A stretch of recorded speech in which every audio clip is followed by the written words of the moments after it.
Well, hello everyone, and welcome back to Adrian's Digital Basement. It's Wednesday, so you know what that means. It's time for another midweek mini mail call. And this time we're up to number 39, one away from 40, which is just amazing. And there are lots of cool things still upcoming for me to show on mail calls.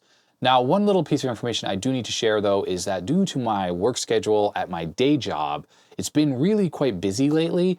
It's rather hard for me to keep up with the release schedule of 2 videos a week, so I may sporadically go back to 1 video a week, and you may see a mail call episode occasionally on the weekends as opposed to on Wednesday.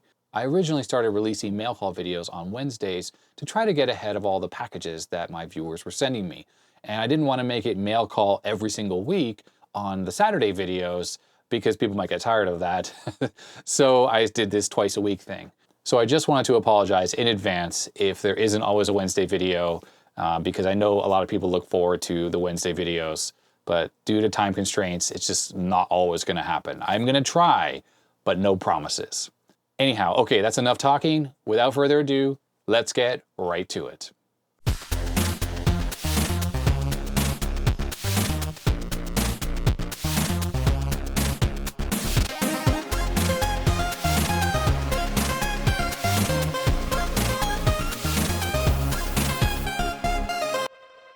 Okay, we have a FedEx package here, and this one comes from Steven in Brooklyn, New York. Hi to all my viewers in New York. All right, there's a letter and some other information, and Steven had reached out to me via email, and we chatted a little bit, so I'm pretty sure I know what this is. Really nice packing job, Steven. All right, yes, there it is. Really neat stuff. Okay, we'll talk about what it is in a second while I just unwrap everything. What we have here is an accelerator board for a Macintosh Classic, and it brings it up to a 68030 50 megahertz with a Mathco processor and 32-bit memory. So this is gonna make that machine fly. It comes with a little extra power supply because this takes more power than the built-in power supply can safely provide, theoretically. And then there's this cable assembly here, which seems to clip onto 2 places, probably on the stock motherboard or power supply, a couple connectors. We'll try to figure out how that works. And he has gone ahead and sent documentation for the card as well. Very handy. In the letter from Steven, he writes, "Thanks again for your amazing work you put into your channel. I learn something new every time you post a new video. And I'm constantly amazed by your patience and resourcefulness.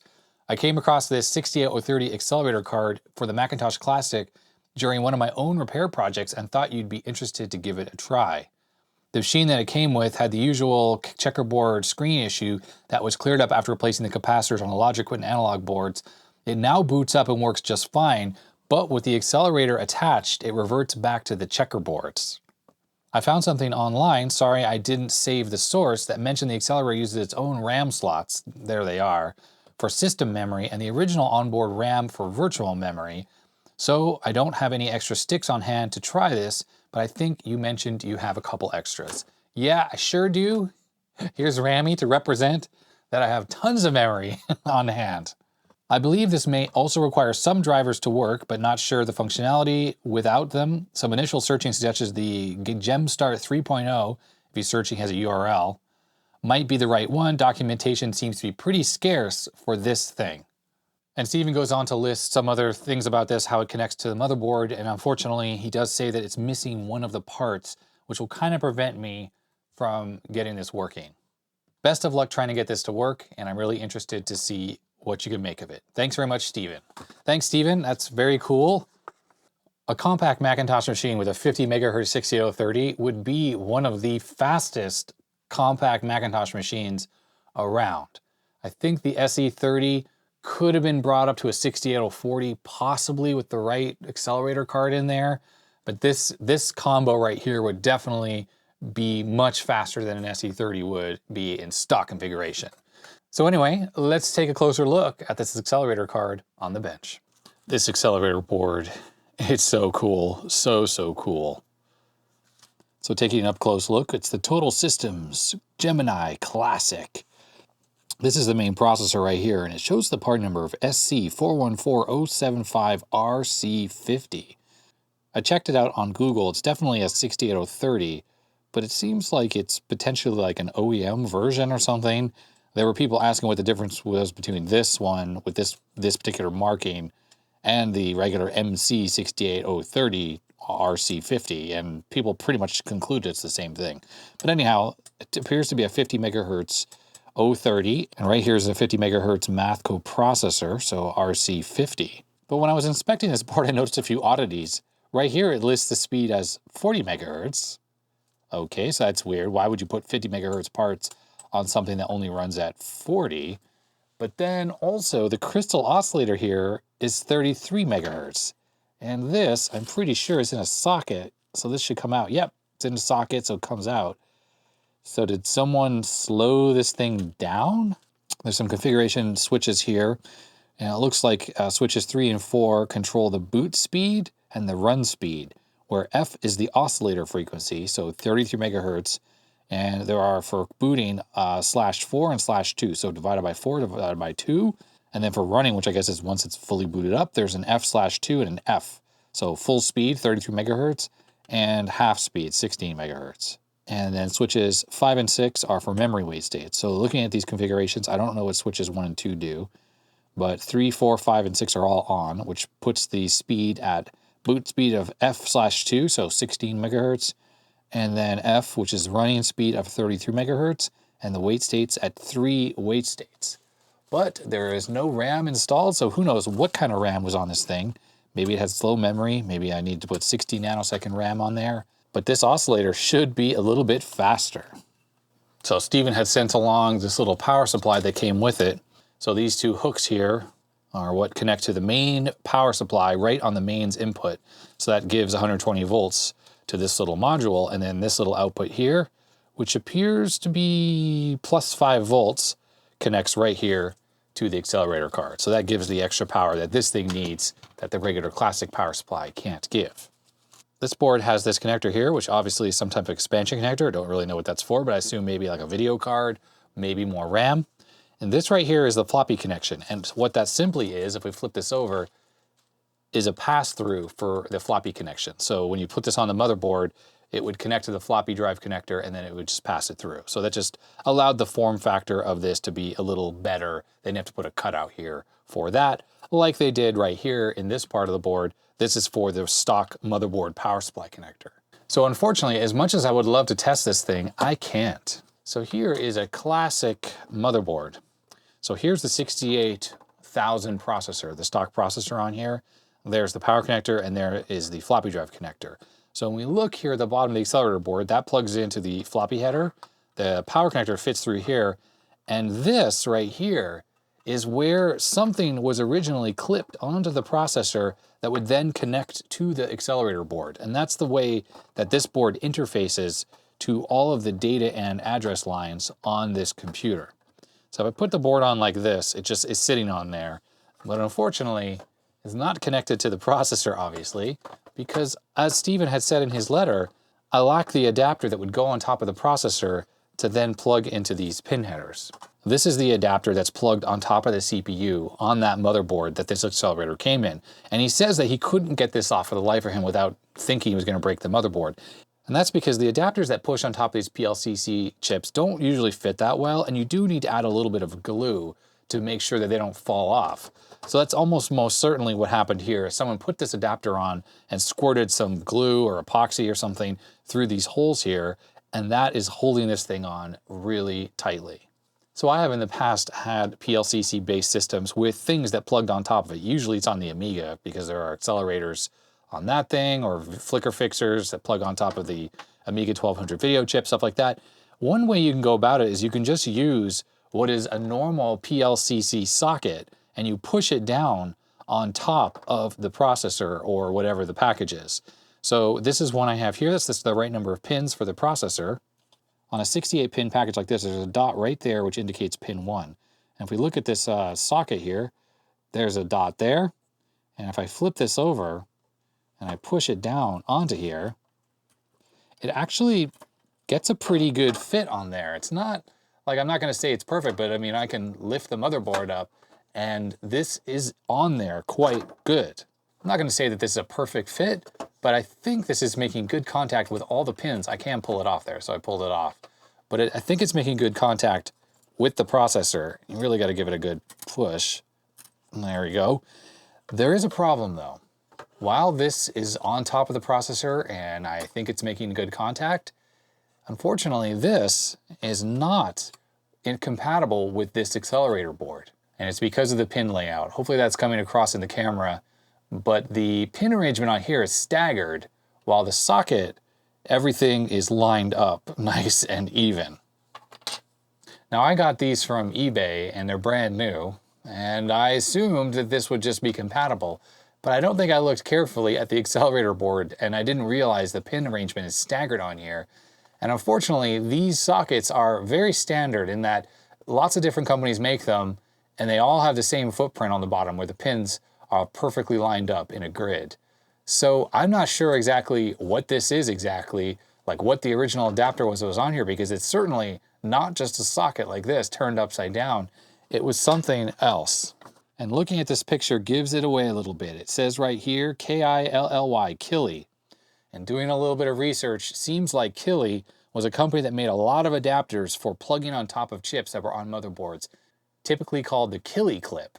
And they even made them for 68000s and other dip packages where you could push the adapter on top of a dip that was soldered onto the motherboard, and it would allow you to plug in boards like this or other types of accelerator boards right on top of dip packages you couldn't take off. This is obviously the PLCC version here of the Killy Clip, and it doesn't seem like that is something that you can find anywhere. Now, one other issue is a couple of these pins are actually damaged. That one is damaged, that one is damaged, and this one looks a little damaged, and so does that one. In addition, when I was at first inspecting this, I found one of the pins from the original Killy Clip had broken off and was stuck inside of here. I managed to get it out, but that means that that original clip that was on that classic motherboard is probably no good anymore. So I'd be really curious if anyone has any ideas of what I can get to plug on top of this processor that would then allow me to adapt this accelerator card to get a signal onto there. I just wanted to show some of the pictures from the original installation that Stephen had sent along. So he did say that the supplementary power supply here connected to the analog board, and I can see it looks like it's clipped on around where the fuse is. It's not totally clear exactly where that is, but it wouldn't be hard for me to figure out where mains voltage was on the analog board and connect the little two flying leads there.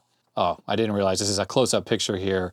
He shows RP26. He shows this connected across a resistor. Doesn't really make sense. I'd have to look at the analog board to see if that was really a valid source of mains voltage, but that doesn't seem right. I can't possibly believe that a resistor is right across mains on this power supply. So this might not have been connected correctly, which might have also explained why he said it never worked for him. He just got the checkerboard pattern on his classic, so maybe this board wasn't getting any power anyways. So he also sent along some documentation from Total Systems. So they're the ones who make this board. Seems like they made a whole line of accelerator cards. And in fact, right here is a cool comparison chart with all of their products. So here's the Gemini Classic, 50 megahertz, 60030. Well, I think that's what this board should be, even though it's with a 33 megahertz oscillator and it says 40 megahertz. But if it were running at 50 megahertz, it would be pretty speedy, that is for sure. But remember earlier in the intro, I said that I thought that this might have been the fastest classic Macintosh ever. Well, apparently not, because these guys actually make a 68040 accelerator. And if we look here, this box, it says 2SI and it says SE30. So that's right, the SE30 and the 2SI, their processor direct slot is very compatible with each other. I'm not sure it's exactly the same, but it's pretty similar. Maybe there's an adapter that you can take an SE30 card and plug it into the SI at a right angle, I think. But either way, clearly it says here that the 25 megahertz 68040 blows the pants off the 50 megahertz classic Gemini here. But they made a Gemini 2 that was also right here. These dots here indicate that it was for the 128 and the 512 Plus and the SE. So imagine a 50 megahertz Mac 128. Like, that's just wild. And I assume if it's similar to this, it would have onboard 32-bit memory here. So your 128 kilobit RAM on the motherboard, a 512 if you have an expanded one, is blown out of the water by what, up to 16 megabytes or whatever this card could actually support. Here's a price list of all the accelerator cards this company made that supported the Mac 128 through the Mac Plus. Quite a lot of them, but the prices, ouch. 50 megahertz 030 with the math coprocessor, $3,695. Imagine spending that kind of money. And this is in, well, I don't know what year this is from, but there is a date code on here that's 7891. So 1991, let's see what the date codes are on these chips here. Yeah, these chips here are 90 and 91 here. So imagine spending that kind of money, wow, on a classic Macintosh. That's amazing. It says down here that the Gemini 020, 030 and the Gemini 2 cards have built-in 32-bit RAM sockets. That would be these 4 sockets here, and a built-in hardware handshaking high-speed SCSI with data transfer rates of 1.2 megabytes a second. Here's a price list for Macintosh SE accelerator cards, so it's similar things. Same kind of prices as well. Gemini 50 megahertz with 50 megahertz math coprocessor was $3,495. And interesting is the 33 megahertz version was $2,495. So we're talking a massive price increase for that faster spec processor and math chip. I mean, was Motorola really charging $1,000 price differential for those? I have to wonder. It says here the regular SE ones just snap into the standard SE slot, so they don't need to clip onto the processor like the ones on these other ones. And it does not seem to come with SCSI, so I guess that SCSI interface was provided for the older Macs, especially the Mac 512 and 128. Mac Plus had SCSI, but those earlier ones didn't. Here's the SE30 25 megahertz 68040. It was only $2,995 list price. Cheaper than the 50 megahertz of these 030 cards. That's a bit surprising to me, considering the 040 was so much faster. And this page here, yep, there's the Mac Classic one. So Gemini Classic, 50 megahertz, $37.95, same kind of prices. Seems like the prices order 10 January through 13 January pay. Seems like they were having a sale where the price went from $37.95 down to $32.77, and then after that $3,000. So prices were dropping rapidly. And the last page here, which unfortunately I cut through opening the package, does talk about all the products. So Gemini Classic provides true 32-bit acceleration for the Classic. Choose between 20 megahertz up to 50 megahertz. Field upgradable between different processor speeds, optional math coprocessor, and 4 megabytes of RAM. Only 4 megabytes. That's junky to spend so much money. And this doesn't even support 4 megabyte sims? And what? That's terrible. Includes special clip-on connector which does not require soldering, bundled with virtual. Clip-on connector. That's that Killy Clip right there. That's the Killy Clip. For the older Macintoshes, it does say the Plus version includes a high-speed SCSI, fan, power supply, and a clip-on connector. Probably also a Killy Clip, but the one for the big dip package, $68,000. I really have to say, this stuff is just so ingenious. Taking a machine like a Classic that has a motherboard that is completely non-expandable. All this thing has is some built-in memory, and this connector here allows you to add, I think, 2 more megabytes, or is this 1 meg, and then this adds 3 more megs. So you get a total of 4 megabytes, something like that. And they give the computer some massive horsepower with a board just like that. How awesome. And imagine a Mac 128 with a 50 megahertz 60030. That's pretty amazing. That is an incredible performance leap. One last thing I'm gonna say is Total Systems, the company who made this board right here, was based in Eugene, Oregon, just a few hours south of me in Portland. So this is a really cool accelerator, and I was very eager to try it out, and I'm definitely disappointed that they used some kind of non-standard Killy Clip to connect up to the processor, and I can't just use a socket like I was planning to do. So if any of my viewers have any ideas where to get the Killy Clip that is compatible with this weird connector, I could try to repair this, please let me know in the comment section below. I'll be very curious, because maybe then I can give this thing a try and I fix up this classic board here. Even if I had to glue it onto the processor, this board needs some new caps. Will be a perfect board to be brought up to incredible speeds. And since this is already running 50 megahertz chips on here, I will definitely, if this works, I would swap out this oscillator for a 50 megahertz oscillator to really ramp up the speed. So thank you, Steven, for sending this in, and hopefully in the future, I'll be able to revisit this. All right, we have a little package here. This comes from Crazy Ham Sales in Tyler, Minnesota. Doesn't have any name other than that on here. All right, let's see what we got here. Got some old parts. Oh, okay, I see what this stuff is. Oh, very, very cool. We have a loose IC, and we have a letter at the bottom of the box. Let's see what the letter says. This package came from Scott, and he says, a longtime fan and first time sending you something. I was cleaning out some drawers the other day, and I came across a bag of stuff, and I recalled in a recent video where you were working on a computer monitor, and you mentioned adjustment tools. Specifically, the long ones needed to get down into the ferrite core coils. I had a lot of these back in the day when I worked on a lot of older TVs and radios and tube type gear, and why I had held on to them so long is beyond me.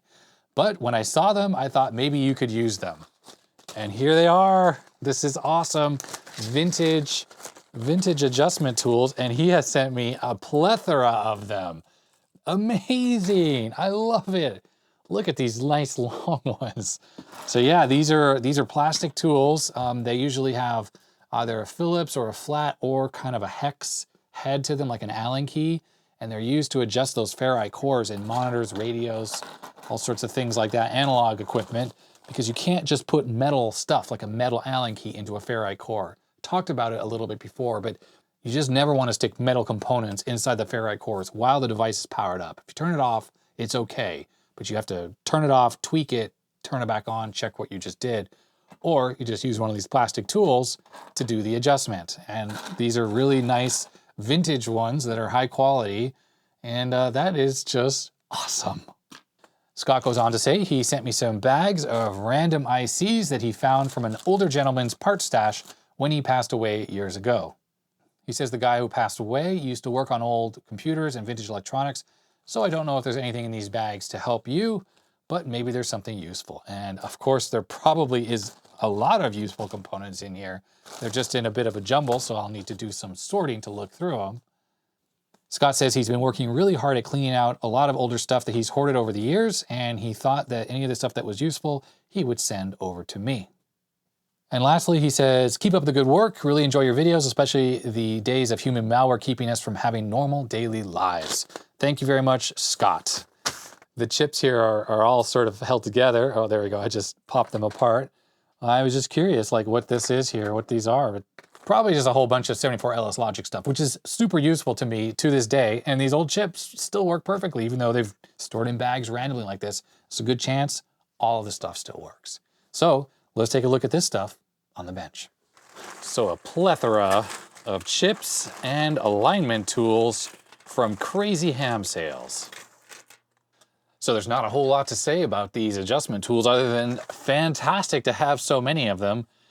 This was the one that I have shown on the channel before. It's made by Ramsey, has a 716 phone number on it. Let's see if any of these other ones are the same brand. They don't appear to be.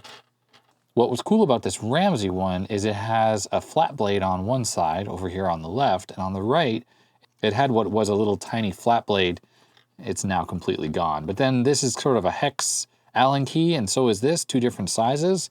And the ones that Crazy Ham Sales, whoever you are, ones you just sent in, they seem to be a whole bunch of different sizes. Like this tool seems to be the same size as this smaller one. And this tool here seems to be the size of this larger part. And it also has a flat blade on one end. So yeah, just overall, really awesome. In fact, this long one is really good. It's got kind of a keyed part on the left there. And on this side, it's just got a big Allen key and it's nice and long. So that is cool. Several people, when I pointed out my old tool here, was not doing so good, they pointed me to an Amazon link. You can buy modern cheap versions of these now, but these ones all look vintage, they look old, and they are probably really well made, probably made in the US, something like that. So that is awesome.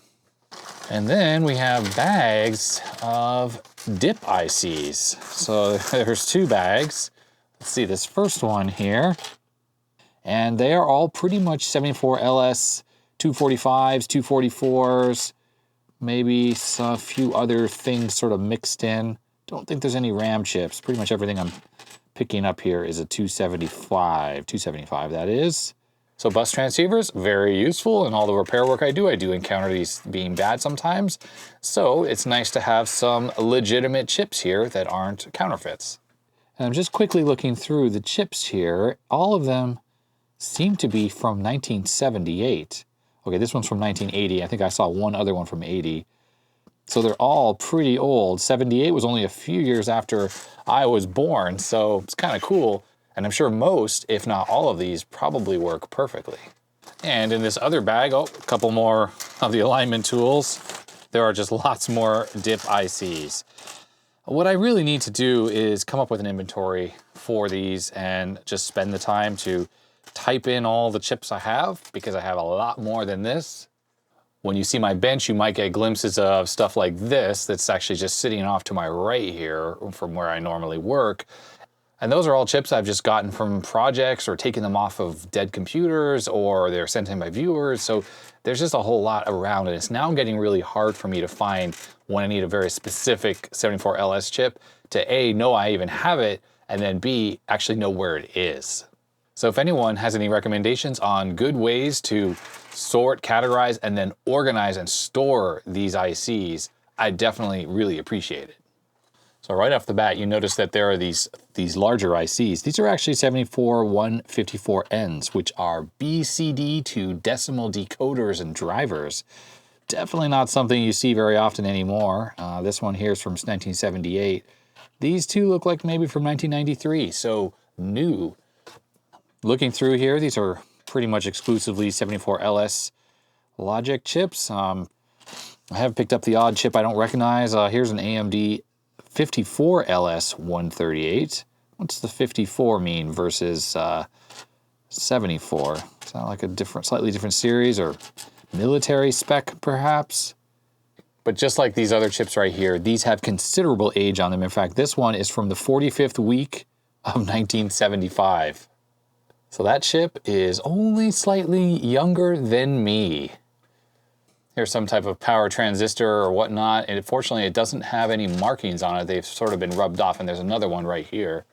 Let's bust out the little transistor tester here. Let's see if we can figure out what these are. Maybe I can draw on it with a marker. And push the button. An NPN transistor. All right, the other one's probably the same, so these are useful. This one is coming back as a resistor, so either I didn't hook it up correctly or it is bad part. Yeah, 100 ohm resistor. So that one is definitely not working. I'll get rid of that while I know it's bad, but this one here is good. I'm gonna mark NPN on it. So this is pretty cool stuff, these two piles of chips and all these adjustments tools. As I said before, I need to figure out a way to categorize, inventory, and organize all these chips into a way that I can actually find them, because clearly my current situation isn't working very well. Thank you to Crazy Ham Sales for sending in these chips and these tools. All right, we have a package from Amazon, drop shipped to me. It does say mail call on here, so I know that it's not something that I ordered personally. But I don't know, of course, who sent this, because the name on the outside doesn't have it. Hey, okay. So that's it, no packing material. Sharpie paint pens. Thank you, whoever sent this in. Thank you very much. So these are Sharpie paint pens, which are similar to the paint pens that someone has sent in previously. I had, I think it was Rob in the UK maybe, who sent me some paint pens from there. But these are the Sharpie branding ones. So of course you shake it up, it's got a ball inside. And I think you probably push the nib down, and then you can draw on things with the paint. So if it's a black chip, I can use the white pen and it will show up. Or if it's something that's white, I can use the black pen, and look at this, there's blue, yellow, and a red marker. So cool. Let's take a closer look at these on the bench. Sharpie oil-based paint markers. This is very cool. Now I have a feeling because of how big these are, they're gonna be rather thick. So this is a regular Sharpie felt tip pen, you know, the thicker of the two varieties, and this is the fine point pen right here. And these seem like they're probably gonna be quite a bit bigger. Let me unwrap these so we can take a closer look. All right, they're all unwrapped, so let's take a look at the red pen here. It says Sharpie Red, medium point, oil-based, paint, made in Vietnam. Directions, remove cap with marker in tip up position, depress point with finger, recap and shake well to mix paint. Depress marker point several times on surface to saturate point. Now, one of the issues I had with these other paint pens that were sent along by another viewer from the UK here, these Edding paint markers, is after I don't use them a while, you have to shake them up and depress the pointer and shake and then press a whole bunch of times. Sometimes I just want to grab the marker, draw a quick mark, and cap it. And unfortunately, it just, with these at least, it seems like it's kind of slow to get them started. It definitely can be a little frustrating. Let's give this a try here. So I have a dead chip here. I think this is one of those processors from China that I got that's dead. Okay, so it says hold this in the up position, and you push this once with your finger. Okay, well, I guess because there was no paint, oh, now I got to shake it, so there was no paint on the point, so it didn't get on my finger. Like shake for 30 seconds like a spray paint can, or just shake for a couple seconds? This is where I'm not quite clear. And the point is still white, and this is a red marker, so clearly it's not doing anything. Okay, so this is very much like the like the other one. So none of the paint has started flowing down. Okay, I'm starting to see it now. There we go. Wow, it's very vibrant. Okay, well that marks up really, really well. That's really cool how it looks, I gotta say. It's very vibrant. So that's cool, but of course it takes a long time. And the question is, if you're familiar with these pens, if I don't use this for say a month and I go to use it, will it be that slow to get a mark out of it again? Or will it be faster the second time? I haven't used this paint pen in several weeks. Let me just give it a quick shake and let's see how long it takes to start flowing. Oh, this might be better actually. Okay, so it's not quite flowing properly yet. There we go. Also flows a lot more, this white pen, than the Sharpie one. But that wasn't so bad. But I think I hadn't used it for more time. It was a couple months. And when I went to go use it, it definitely took longer to get going. Let's try the Sharpie white pen. That's what I'm really curious about. So I'll push it in the up position once. Don't know what that does. Maybe that breaks the seal. I'm gonna cap it and give it a shake. And grab another IC here. And let's see what's happening here. Nope, nothing coming out yet, of course. Of course, this one is white, so the point is white, so it's really hard for me to see if it's flowing. All right, it is starting to flow. Bad. Oh, I like the way the Sharpie's write. I really do. The metering of the paint seems to be a little bit better than on the Edding pens. So that's kind of cool. It took a long time to get started again. Hopefully that is something that it will be a little quicker if I use these periodically as opposed to them taking a long time. But yeah, like I mentioned, sometimes I just want to, you know, go here like this and just draw a quick X on it, be done with it, not shake and push and do all that stuff. So anyways, not to sound like I'm complaining, because I'm really glad to have these pens, both this Edding one and these Sharpie ones. So thank you very much to whoever sent in the paint pens from Amazon, since it didn't have your name on it. I really appreciate it. I'll keep the white and the red handy on the bench here. I really like the way the red drew on this chip here. Hopefully they're faster to start if I use them periodically, and these ones will be a little further out of reach, but still down here on the bench, just not within reach when I'm sitting. I'll have to stand up to grab them, but so I won't use this as much. But these two, yeah, awesome. So thank you very much. I appreciate it. And with that, that's the end of this mail call video. If you liked it, I'd appreciate a thumbs up, but if you didn't, you know what to do, all that YouTube-y stuff, subscribe, etc., etc. And stay healthy, stay safe, and I'll see you next time. Goodbye.